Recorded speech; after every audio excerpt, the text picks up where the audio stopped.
this is still one of my favorite events. And baby ko na to. Baby ko na si Sub 1 10K Challenge. And it's really very exciting to see every year na yung mga pumupunta at dumadayo sa race na ito na ensayado and ready to really beat and run their fastest 10K. So sino ngayon dito who will attempt to run their fastest 10K?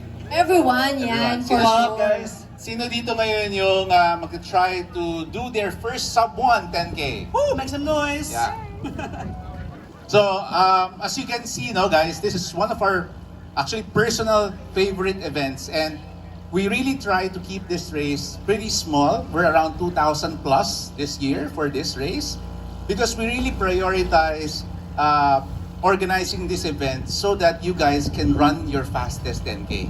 And favorite ko rin lately yung Vermosa because Vermosa gives us a very nice place, great road, at saka walang traffic, no?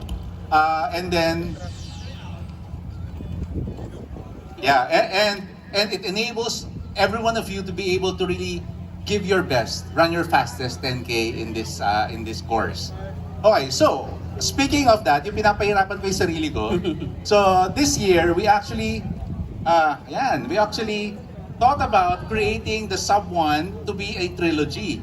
So for everyone who actually, di yata siya makikita, but everyone who would be able to beat the 1 hour cutoff will get the puzzle medal, the first piece of the puzzle medal for the Sub 1 10K.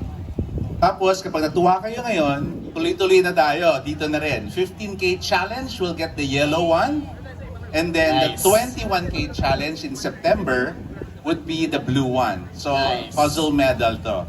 For the 21K challenge, sa mga nag-iisip, kailangan ba sub 2? So, syempre, mahirap yun, di ba? So, it takes a really long time for us to be able to sub 2. But for the 21K challenge, we have the 230 medal also, puzzle. So, you can choose. Kung hindi nyo na-meet yung 2 hours, you get the 230 puzzle. So, sa 21K challenge, it's either 2 hours or 2.5 hours. So it's a good challenge for the entire year, and we're very fortunate that Vermosa will be able to give us that venue to run our fastest for this year. All right?